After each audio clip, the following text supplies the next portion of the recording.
qorshihii fila Soomaaliya ee ku wajahnaa magaalada Beledweyne ayaa u muuqday in wejigii koobaad uu guuleystay kadib markii madaxweyne Cali Guudlaawe Xuseen uu ka degtay xarunta gobolka Hiiraan.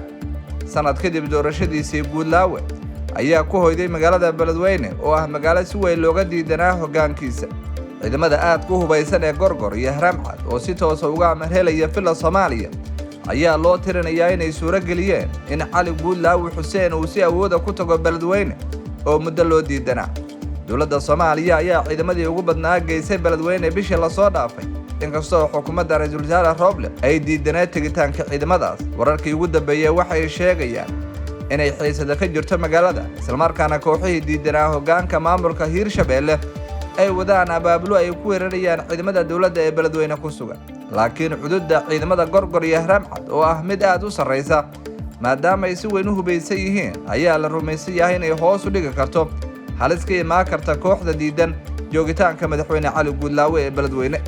fila Soomaaliya ayaa qorshe laga soo shaqeeyay ku dabtay kooxihii ka soo horjeeday Cali Guudlaawe, waxaana generaalkii kacdoonka shacabka ee Beledweyne magaalada Muqdisho laga dejiyay 19 Janaayo sanadka 2022 iyadoo loo adeegsaday taliyaha ciidamada dhulka Generaal Maxamed Tahliil Biixi oo ay saaxiibo dhow yihiin Generaal Xuud. waxaana markii Muqdisho la geeyay uu sheegay inuu caasimadda u tagay arrimo qarannimo. wadahadallo Muqdisho ka dhacay ayaa natiijo la'aan ku soo dhammaaday. dhowr jeer oo saxaafadda la hadlay Generaal Xuudna ma sheegin wax cad oo ku saabsan in heshiis laga gaaray arrintii ka taagneed Beledweyne. intii generaalka iyo kooxdiisa joogeen Muqdisho ayay dowladda federaalka Soomaaliya ciidamo fara badan ku daabushay magaalada Beledweyne.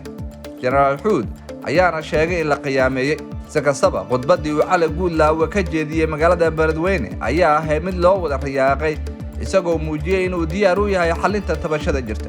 dadka siyaasadda falaqeeya ayaa sheegaya in tallaabada awoodda militari ee Cali Guudlaawe madaxweynaha Hiirshabeelle lagu geeyay Beledweyne ee fariin cad ka bixinayso sida ay noqon doonto wejiga doorashada xildhibaanada ee la qorsheeyay inay ka dhacdo magaalada. 25 kursi ayuu qorshe u yahay in lagu doorto Beledweyne, waxaana kuraastaas damac badan ugu jira nabad iyo nolol oo rabta inay ku soo saarato xubno ay codadkooda ku xisaabtamaan marka la gaaro doorashada soo aadan ee madaxweynaha. kuraasta Beledweyne taala waxaa ka mid ah kursiga uu doonayo inuu sanadkan soo qaato Fahad Yaasiin Xaaji, kaas oo ah gacanta midig ee madaxweyne Farmaajo. laakiin madaxweynaha maamulka Hiirshabeelle oo ballan qaaday inuu xalin doono tabashada reer Beledweyne ayaa waxa uu meesha ka saaray walwalka laga qabo doorashada Beledweyne, taas oo ah inay harayso boob iyo sidoo kale ismaqownin awoodeed maadaama ciidamada halkaa la geeyay ay ku lug yeelan karaan doorashada. Cali Guudlaawe waxa uu sheegay in doorashada Beledweyne ay noqon doonto mid daahfuran, isla mar ahaantaana siyaasiyiinta oo dhan ay ka wada qayb qaadan karaan.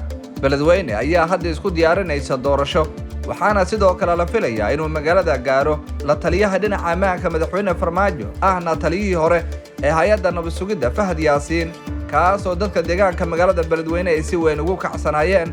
si kastaba qaar ka mid ah siyaasiyiinta ka soo jeeda magaalada Beledweyne ayaa waxay soo dhaweeyeen tallaabada madaxweyne Hiirshabeelle uu ku tagay Beledweyne, hase ahaatee waxa ay ugu baaqeen inuu xalliyo tabashada dadka deegaanka.